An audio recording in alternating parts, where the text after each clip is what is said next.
ఇది second video for doubts TGPGCET first phase seat అలాట్మెంట్లో.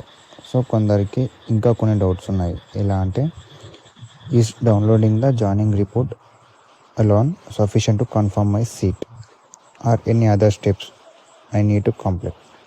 అంటే just మీ అలాట్మెంట్ ఆర్డర్ని డౌన్లోడ్ చేసుకొని ఫీ పేమెంట్ చేసుకుంటే జాయినింగ్ రిపోర్ట్ వస్తుంది. అది సఫిషియంటా? మీకు ఫస్ట్ ఫేజ్లో వచ్చిన కాలేజ్ని కన్ఫర్మేషన్ చేసుకోవడానికి అంటే కాదు. మీరు 100% జాయినింగ్ రిపోర్ట్ డౌన్లోడ్ చేసుకున్న తర్వాత ఖచ్చితంగా కాలేజ్కి వెళ్ళి సర్టిఫికేట్స్ని సబ్మిట్ చేయాలి. మీకు ఏ సర్టిఫికేట్స్ కావాలి అని నేను ఆల్రెడీ ఒక వీడియో క్లియర్గా చెప్పాను. నేను ఖచ్చితంగా మీరు కాలేజ్కి వెళ్ళి ఈ సర్టిఫికేట్ని సబ్మిట్ చేస్తే మాత్రమే అప్పుడు మీకు ఫస్ట్ ఫేజ్లో వచ్చిన సీట్ కన్ఫర్మేషన్ అవుతుంది. లేదంటే మీకు ఫస్ట్ ఫేజ్లో వచ్చిన సీటు క్యాన్సిల్ అవుతుంది.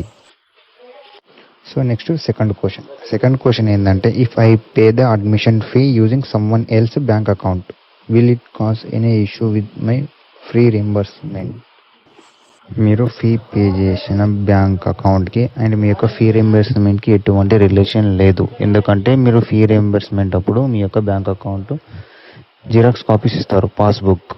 బట్ ఒక ఇష్యూ ఏంటంటే, మీరు ఫస్ట్ ఫేజ్లో సీట్ అలొకేషన్ అప్పుడు మీ ఫ్రెండ్దన్నా లేదా ఆన్లైన్ సెంటర్ వాళ్ళదన్నా డెబిట్ కార్డ్ అన్నా క్రెడిట్ కార్డ్ యూజ్ చేసి ఫీ పేమెంట్ చేస్తే మీరు ఇన్ కేస్ సెకండ్ ఫేజ్లో మీరు నెక్స్ట్ కాలేజ్కి వెళ్దాం అనుకుంటున్నారు, అప్పుడు ఇష్యూ వస్తుంది. ఎలా అంటే, ఫస్ట్ ఫేజ్లో మీరు ఒకవేళ 5,000 పే చేశారనుకోండి, సెకండ్ ఫేజ్లో మీకు వేరే కాలేజ్ వచ్చింది, అప్పుడు ఆ కాలేజ్లో ఓన్లీ 5,000 ఉంది ఫీ.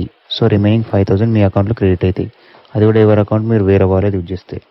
లేదు అనుకుంటే ఫస్ట్ ఫేజ్లోనే ఉంటామంటే అప్పుడు ఎటువంటి ఇష్యూ లేదు.